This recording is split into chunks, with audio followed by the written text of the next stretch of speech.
कि आपको मालूम है कि सीटेट का अब एग्ज़ाम की तिथि की घोषणा हो चुकी है। साथ ही आपको किस शहर में आपके एग्ज़ाम सेंटर दिए गए हैं उसकी भी अब घोषणा की जा चुकी है। इसका मतलब ये है कि एग्ज़ाम आपके सर पर मौजूद है। अभी आप हाल फिलहाल में जितने भी टीचर का या यूट्यूब पे जो महामैराथन या अन्य शिक्षक का देख रहे हैं, आप क्या कर रहे हैं नहीं कर रहे हैं, ये आपकी अंतिम प्राथमिकता होनी चाहिए कि अब अंतिम समय है। जितने भी आप पढ़े हैं सभी का आप रिवीजन कीजिए, नया कुछ भी पढ़ने का कोशिश न करें। यदि आप नया पढ़ रहे हैं और पुराने को रिवीजन नहीं कर रहे हैं तो फिर आपका वही स्थिति होगा जो अन्य छात्रों का होता है। क्योंकि जब आप सीटेट का डाटा देखिएगा तो हर साल लगभग 10 से 12 लाख एपियर होते हैं पेपर 1 और पेपर 2 में, और उसका जो प्रतिशत होता है पास करने का वो मात्र 30 से 25% के बीच होता है। अर्थात 10 लाख में 3 लाख या 4 लाख विद्यार्थी ही पास करते हैं। 1 to 5 के लिए जो सुप्रीम कोर्ट के द्वारा जो नया गाइडलाइन जारी किया गया है कि अब 1 to 5 में बीएड वाले योग्यता अब नहीं रखते हैं, कुछ छात्र खुशी में हैं और कुछ छात्र नाराज़ भी चल रहे हैं।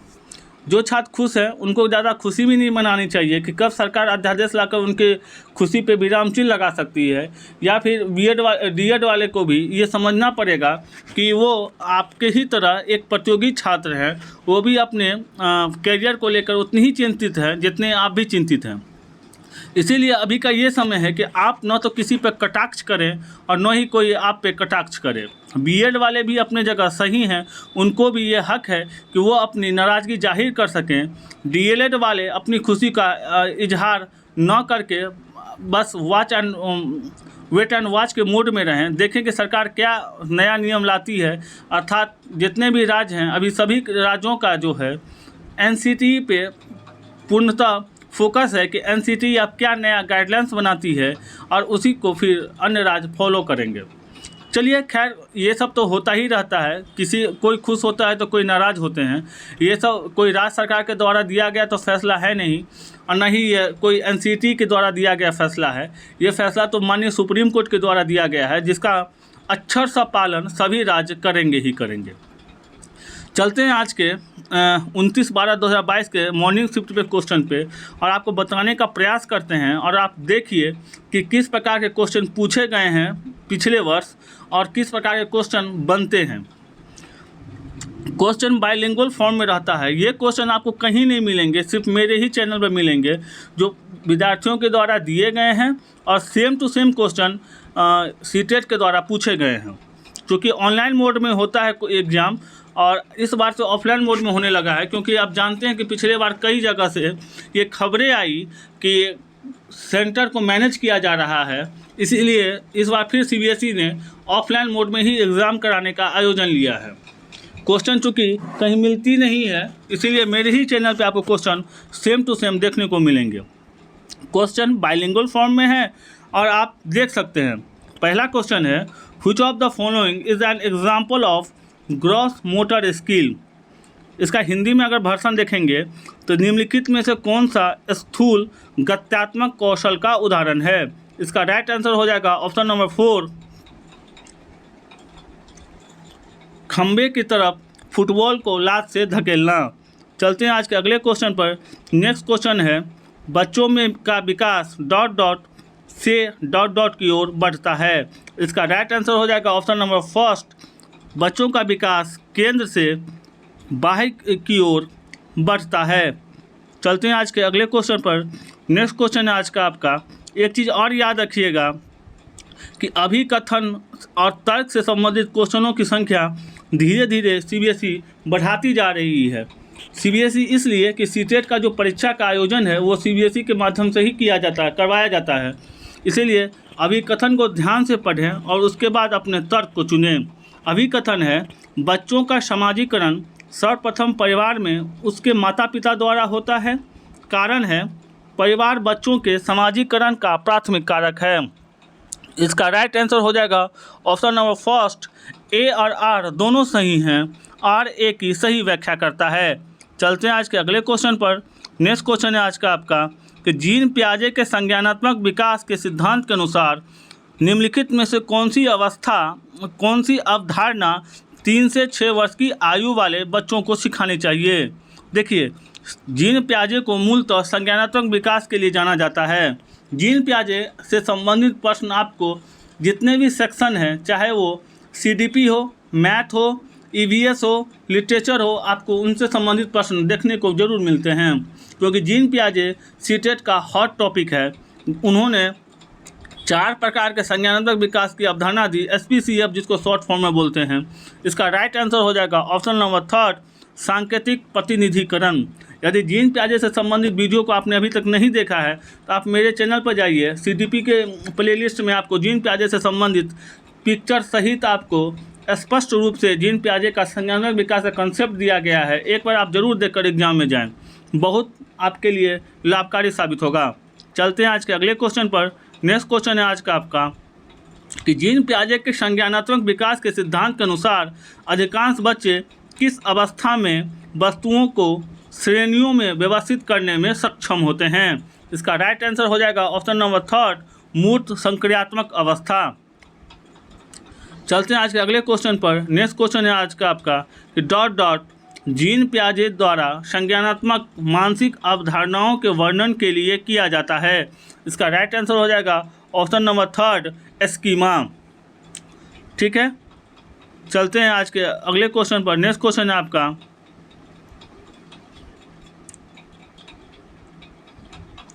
रजनी अपने दोस्तों के कार्यों को जैसा का तैसा मानसिकता के आधार पर जांचती है। लॉरेंस कोहलबर्ग के सिद्धांत के अनुसार वर्तमान में रजनी संज्ञानात्मक नैतिक विकास के किस स्तर पर है। इसका राइट आंसर हो जाएगा ऑप्शन नंबर 2, पूर्व संक्रियात्मक अवस्था। नेक्स्ट क्वेश्चन है आज का आपका, जब विद्यार्थी किसी प्रश्न को हल करने के दौरान समस्या का सामना करते हैं तो अध्यापक विद्यार्थियों को किस तरह पाठ प्रदान कर सकते हैं। इसका राइट आंसर हो जाएगा ऑप्शन नंबर 2, उन्हें प्रश्न का आधा समाधान प्रस्तुत करके। चलते हैं आज के अगले क्वेश्चन पर। नेक्स्ट क्वेश्चन है आज का आपका, सिद्धांतवादी और उनके द्वारा प्रतिपादित विचार का सही युग्म चुनिए। अर्थात आपको एक तरफ से मनोवैज्ञानिक दिए हुए हैं और दूसरी तरफ उनके द्वारा दिए गए सिद्धांत दिए हुए हैं, कौन से सिद्धांत सही हैं। देखिए, इसका राइट आंसर हो जाएगा ऑप्शन नंबर 1, लेव वाइगोत्स्की द्वारा सांस्कृतिक उपकरण का सिद्धांत दिया गया था।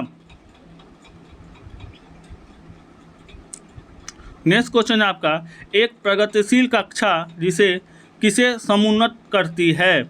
इसका राइट आंसर हो जाएगा ऑप्शन नंबर 1, ज्ञान सृजन की चाह। नेक्स्ट क्वेश्चन है आपका, मधुलिका नृत्य और कला योग में निपुण है। हावर्ड गार्डनर के अनुसार उसके पास किस प्रकार का बहु उच्च स्तरीय है। देखिए, हावर्ड गार्डनर ने बहुबुद्धि सिद्धांत की व्याख्या की थी। हावर्ड गार्डनर के द्वारा बहुबुद्धि सिद्धांत जो दिए गए थे उसको मैंने भी अपने CDP प्लेलिस्ट में डाल दिया है, उसका भी पिक्चर सहित वर्णन किया गया है। यदि आपने अभी तक नहीं देखा है तो जाकर जरूर देखें। इसका राइट आंसर हो जाएगा ऑप्शन नंबर 3, शारीरिक गति संवेदी। चलते हैं आज के अगले क्वेश्चन पर। नेक्स्ट क्वेश्चन है आज का आपका कि एक प्रश्न उत्तर के दौरान एक अध्यापक केवल लड़कों को ही अपने भ्रम व प्रश्न पूछने के अवसर दे रहा है, यह प्रत्यक्ष रूप से किसकी प्रस्तुति है। इसका राइट आंसर हो जाएगा ऑप्शन नंबर 3, जेंडर पक्षपात। नेक्स्ट क्वेश्चन है आपका, अधिगम दर में व्यक्तिगत भिन्नताएं किसका परिणाम है। इसका राइट आंसर हो जाएगा ऑप्शन नंबर 3, आनुवांशिकता व पर्यावरण दोनों का। आकलन के संदर्भ में निम्नलिखित में से क्या सही है। इसका राइट आंसर हो जाएगा ऑप्शन नंबर 4, अधिगम के लिए आकलन विद्यार्थियों द्वारा 100 आकलन को भी शामिल करता है। नेक्स्ट क्वेश्चन है आज का आपका कि विद्यार्थियों में समालोचनात्मक चिंतन का आकलन करने के लिए अध्यापक को निम्नलिखित में से किसका चयन करना चाहिए। इसका राइट आंसर हो जाएगा ऑप्शन नंबर 1, खुले अंतर वाले वे प्रश्न जिनमें अपसारी चिंतन शामिल है। चूँकि चिंतन 2 प्रकार के होते हैं, अपसारी और अभिसारी। चलिए अगला क्वेश्चन है, समावेशी शिक्षा में किसकी आवश्यकता है। इसका राइट आंसर हो जाएगा ऑप्शन नंबर 4, विविधता को स्वीकृति देना। यही जो राइट टू एजुकेशन है 6 से 14 साल तक का RT जो बना हुआ है, इसी नियम के तहत ही B.Ed वाले को सीटेट 1 to 5 में से बाहर करने का मुख्य कारण बनता है। चलिए आज का अगला क्वेश्चन है, फिर अभिकथन और तर्क से संबंधित प्रश्न है। अभिकथन को ध्यान से देखिए। अभिकथन है सुविधावंचित समूह से आने वाले विद्यार्थियों की आवश्यकताओं को संबोधित करने के लिए अध्यापक को उनके सामाजिक सांस्कृतिक संदर्भों को जानना चाहिए। कारण है पाठचर्या की अभिकल्पना औसत विद्यार्थियों को ध्यान में रखकर करनी चाहिए। सही विकल्प का चयन करें। इसका राइट आंसर हो जाएगा ऑप्शन नंबर 3 ए सही है और इसका व्याख्या जो कारण है वो गलत है। चलते हैं आज के अगले क्वेश्चन पर। नेक्स्ट क्वेश्चन है आज का, पठन वैकल्प किस प्रकार की विकलांगता है। देखिए, अधिगम विकास से संबंधित वीडियो को मैंने कल या परसों ही अपने चैनल पर डाला है। यदि अधिगम विकास से संबंधित प्रश्न आपने अभी तक नहीं देखा है तो कृपया कर जाकर देख लें। अधिगम विकास से संबंधित प्रश्न पूछे जाते हैं और आपने देख लिया है कि ये सवाल अधिगम विकास से संबंधित ही सवाल है। पठन वैकल्प किस प्रकार की विकलांगता है, इसका राइट आंसर हो जाएगा ऑप्शन नंबर 1 अधिगम विशिष्ट। नेक्स्ट क्वेश्चन है आज का आपका, निम्नलिखित में से कौन सा स्वलीनता विकार का विशिष्ट लक्षण है। इसका राइट आंसर हो जाएगा ऑप्शन नंबर 1 बाधित संप्रेषण। चलते हैं आज के अगले क्वेश्चन पर। नेक्स्ट क्वेश्चन है आपका, कक्षा में विभिन्न योग्यताओं वाले शिक्षार्थियों की आवश्यकताओं की पूर्ति कैसे की जा सकती है। इसका राइट आंसर हो जाएगा ऑप्शन नंबर 1 श्रेणीबद्ध कठिनाई के कार्य देकर। चलते हैं आज के अगले क्वेश्चन पर। नेक्स्ट क्वेश्चन है आपका, अधिगम तब अधिक अर्थपूर्ण होता है जब विषय वस्तु को डॉट डॉट के रूप में प्रस्तुत किया जाता है। कब? संयोजित रूप में प्रस्तुत किया जाता है। चलते हैं आज के अगले क्वेश्चन पर। नेक्स्ट क्वेश्चन है आज का आपका, अंतरिक्ष अवधारणा समझाते समय एक अध्यापक ने महसूस किया कि विद्यार्थियों में इस विषय को लेकर अनेक भ्रांतियां हैं। अध्यापक की इस स्थिति के प्रति क्या प्रतिक्रिया होनी चाहिए। इसका राइट आंसर हो जाएगा ऑप्शन नंबर 2 इन भ्रांतियों के प्रति विद्यार्थियों के तर्क जानने चाहिए। चलते हैं आज के अगले क्वेश्चन पर। नेक्स्ट क्वेश्चन है आज का आपका कि विद्यार्थियों को किसी भी अवधारणा के बारे में समझाते हुए निम्न में से किस बात का ध्यान रखना चाहिए। पहला है विद्यार्थियों को सीखने की तत्परता, दूसरा है विद्यार्थियों में सामाजिक सांस्कृतिक संदर्भ और तीसरा है विद्यार्थियों द्वारा चयनित अधिगम शैलियाँ। देखिए, आपको तीनों ध्यान रखना होगा कि विद्यार्थियों में सीखने की तत्परता, विद्यार्थियों के सामाजिक सांस्कृतिक संदर्भ और विद्यार्थियों द्वारा चयनित अधिगम शैलियाँ। चलते हैं आज के अगले क्वेश्चन पर। 24वां क्वेश्चन है आज का आपका,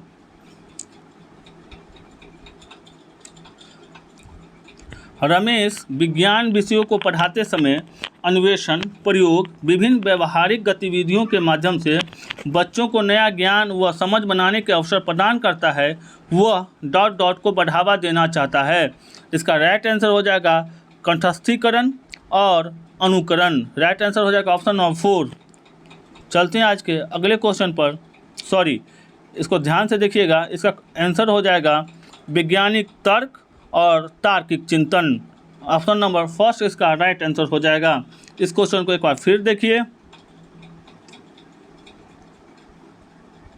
रमेश विज्ञान विषयों को पढ़ाते समय अन्वेषण, प्रयोग और विभिन्न व्यवहारिक गतिविधियों के माध्यम से बच्चों को नया ज्ञान व समझ बनाने के अवसर प्रदान करता है। वह बढ़ावा देना चाहता है वैज्ञानिक तर्क को और तार्किक चिंतन को, logical thinking and scientific logic. चलते हैं आज के अगले क्वेश्चन पर। नेक्स्ट क्वेश्चन है आपका, निम्नलिखित में से अध्यापक द्वारा अपनाई गई कौन सी विधि अधिगम प्रक्रिया में विद्यार्थियों की सक्रिय भूमिका को कम महत्व देती है। इसका राइट आंसर हो जाएगा option number 1 explanation, it means व्याख्यान। चलते हैं आज के अगले क्वेश्चन पर। आज का 26वां क्वेश्चन है, फिर अभिकथन और तर्क से संबंधित क्वेश्चन है। अभिकथन को ध्यान से पढ़िए। आंतरिक अभिप्रेरणा एक बच्चों को स्वेच्छा से अपनी आंतरिक खुशी के लिए काम करने को प्रेरित करती है। कारण है शिक्षक को आंतरिक रूप से अभिप्रेरित करने के स्थान पर विद्यार्थियों को बाह्य रूप से अभिप्रेरित करना चाहिए। इसका राइट आंसर हो जाएगा ऑप्शन नंबर 3 ए सही है और आर गलत है। अर्थात अभिकथन तो सही है लेकिन कारण जो तर्क दिया जा रहा है वो गलत है।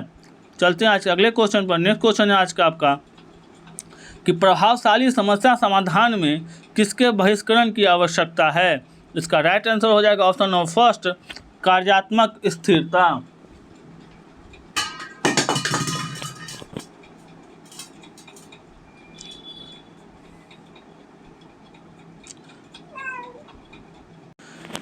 नेक्स्ट क्वेश्चन है आपका, एक विद्यार्थी अपनी सफलता का कारण अपनी योग्यता की कमी को मानता है। वह योग्यता को अस्थायी मानता है और मानता है कि योग्यता प्रयासों द्वारा प्रभावित नहीं होती है।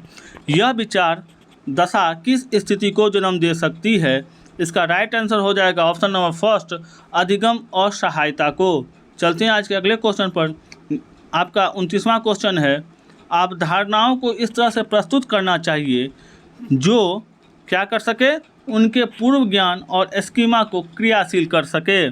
चलते हैं आज के अगले क्वेश्चन पर। आज का अंतिम क्वेश्चन है आपका सीडीपी पोर्शन का कि घोषणात्मक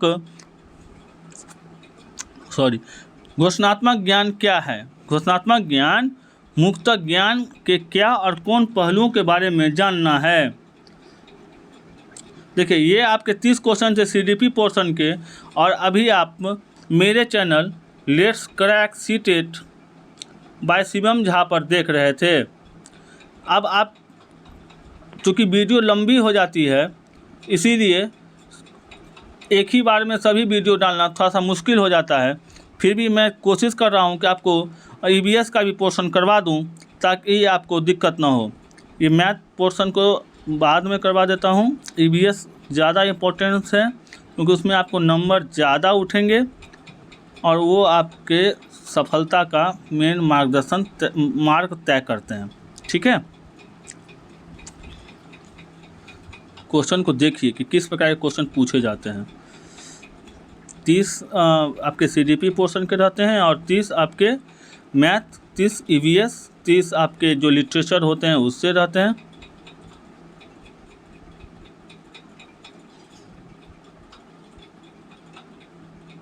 चलिए,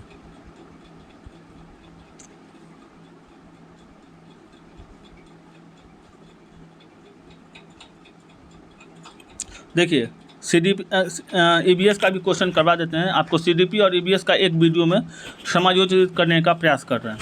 हमारे देश में एक ऐसा राज्य है जहां के ग्रामीण लोग फसल पकने के पश्चात त्यौहार बनाते हैं। सब साथ में खाना पकाते हैं, खाते हैं, गाते हैं, नाचते हैं। यहाँ का विशेष नृत्य करते हैं।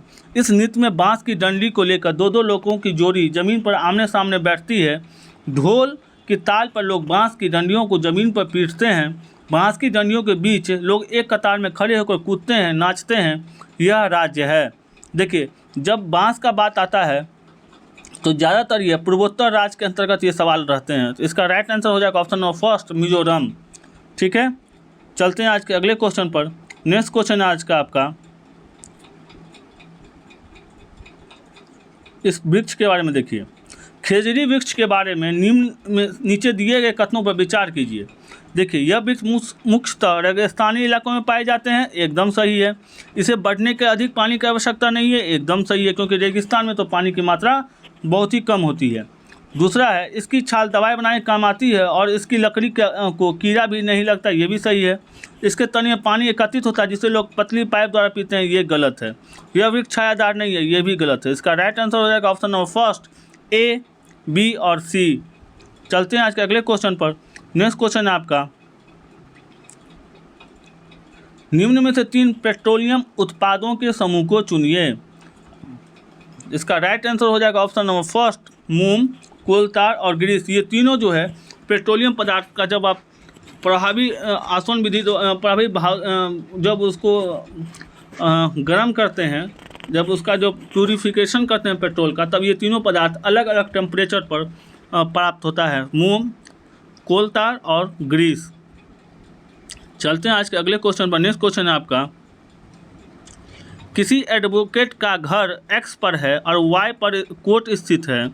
एडवोकेट घर से कोर्ट से जाने के लिए कोई सीधी सड़क नहीं है, अतः एडवोकेट पहले A पर जाते हैं जो X के ठीक पूर्व में 100 मीटर की दूरी पर है। फिर वह बी पे जाते हैं जो ए के ठीक दक्षिण 500 मीटर की दूरी पर स्थित है। फिर वह सी पे जाते हैं जो बी के ठीक पश्चिम 50 मीटर की दूरी पर स्थित है। और अंत में वह वाई पर कोर्ट पहुंचते हैं जो कि सी के ठीक उत्तर 60 मीटर की दूरी पर हैं।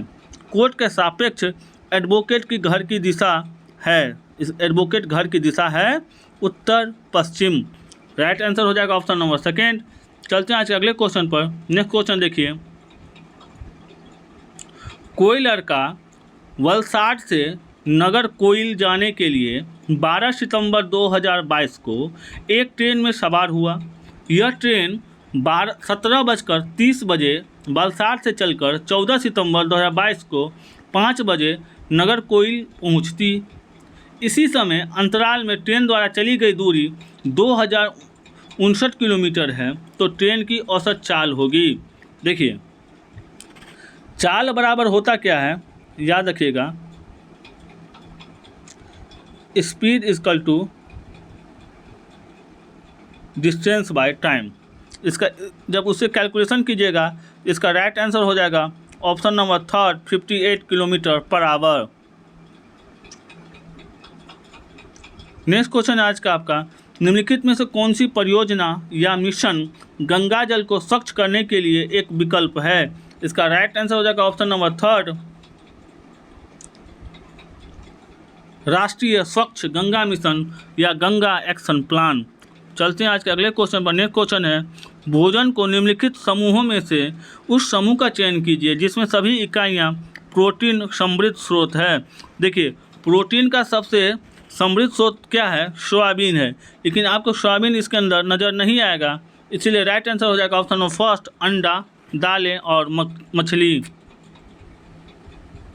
नेक्स्ट क्वेश्चन है आपका, निम्नलिखित में से वह युगल चुनिए जो हमारे देश के एक राज्य और एक केंद्र शासित प्रदेश से मिलकर बना है। इसका राइट आंसर हो जाएगा option number first Arunachal Pradesh और पुडुचेरी। अरुणाचल प्रदेश जहाँ की राज्य है और जो पुडुचेरी है वो केंद्र शासित प्रदेश है। राज्य की संख्या 28 है अभी और यूनियन टेरिटरी की संख्या 9 है, क्योंकि जम्मू कश्मीर पहले स्टेट था, अब उसे यूनियन टेरिटरी में बदल दिया गया है, केंद्र शासित प्रदेश में। चलते हैं आज के अगले क्वेश्चन पर। निम्नलिखित उस राज्यों का समूह चुनिए जो समुद्र तट बंगाल की खाड़ी पर स्थित है।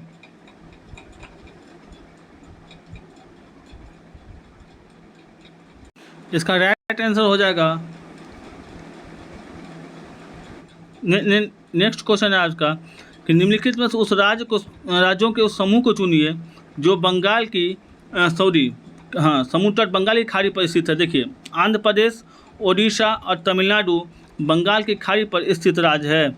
जब आप मैप देखिएगा तब आपको समझ में आएगा, इसलिए कहा जाता है कि मैप का आप जरूर प्रैक्टिस करें।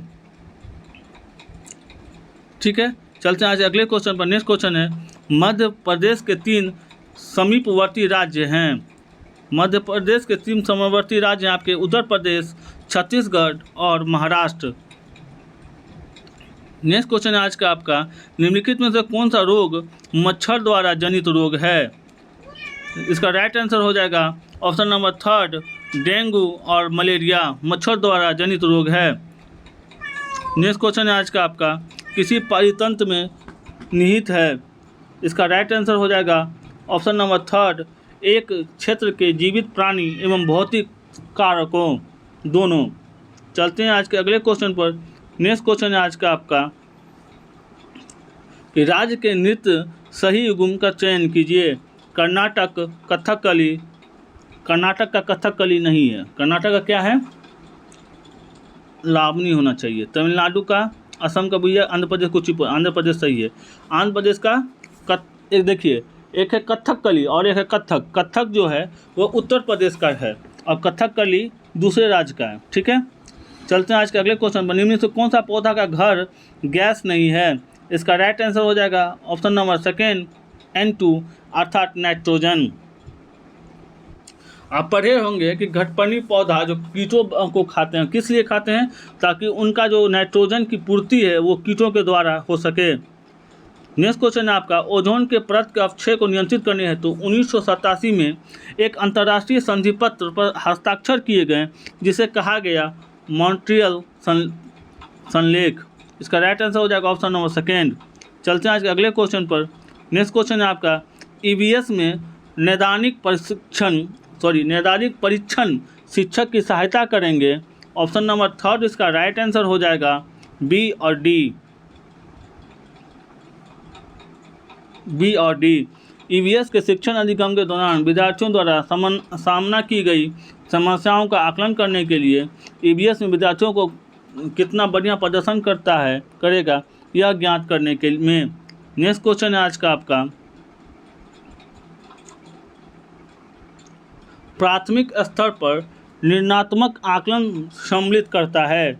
इसका राइट आंसर हो जाएगा ऑप्शन नंबर 2 ए, बी और डी। शिक्षकों को उनके शिक्षण के प्रभाव के संदर्भ में प्रतिपुष्टि देने में, शिक्षण की कमियों को पहचानने में और विद्यार्थियों के अधिगम अंतराल को ज्ञात करने में। आज का 78वां क्वेश्चन आपका, एक तरह से 78 का आप निकाल दीजिए, 30 हो गया और ये आपका हो गया 78। चलिए ठीक है, क्योंकि 30 मैथ का क्वेश्चन को स्किप किया गया है और उसको अलग वीडियो में समायोजित करने का प्रयास किया जाएगा। निम्नलिखित में कौन सी एक अप्रक्षेपित शिक्षण सामग्री है? आंसर हो जाएगा ऑप्शन नंबर 1 चार्ट।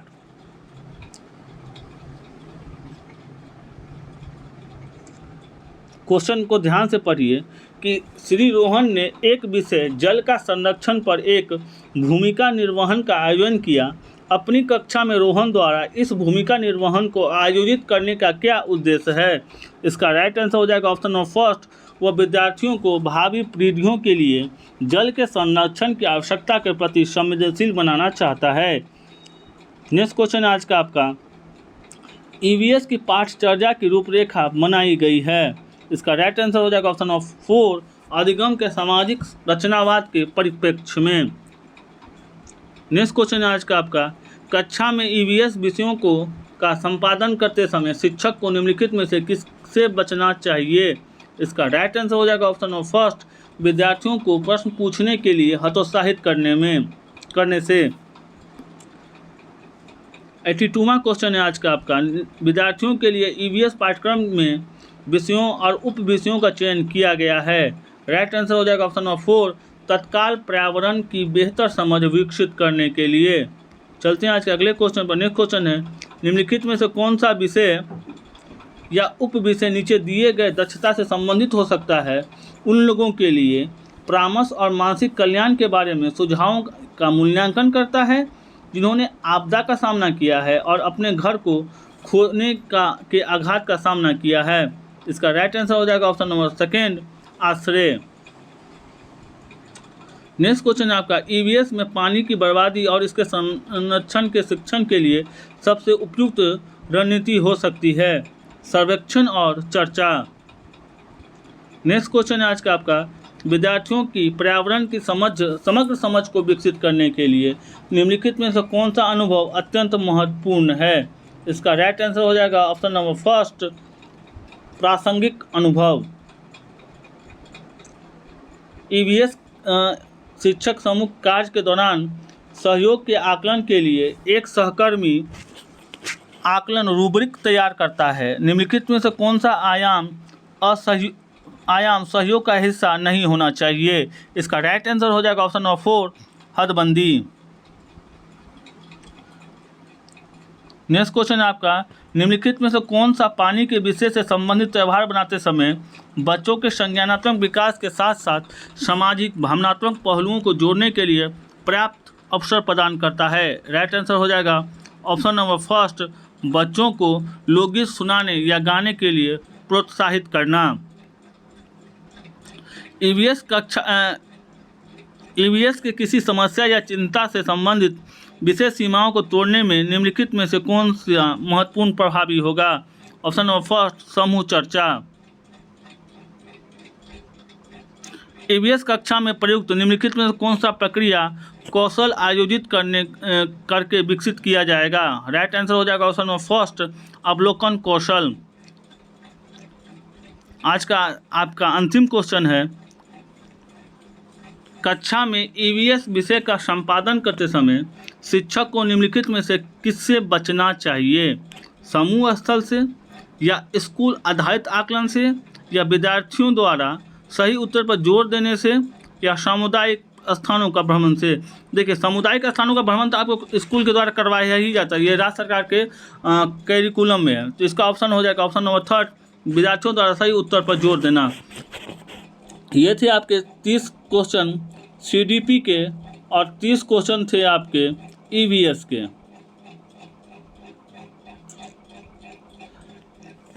आपके कुल 60 प्रश्न करवाए गए हैं। उम्मीद है कि आपको ये सेशन अच्छा लगा होगा। रहा सवाल कि अभी आप क्या कीजिए। देखिए, सभी जो भी सीटेट पढ़ा रहे हैं, सभी शिक्षक के पास पर्याप्त अनुभव है। उन्हें पता है कि सवाल कहाँ से बनते हैं और सवाल कहाँ तक पूछे जा सकते हैं। तो वो अपने अथक परिश्रम से आपको पढ़ा रहे हैं।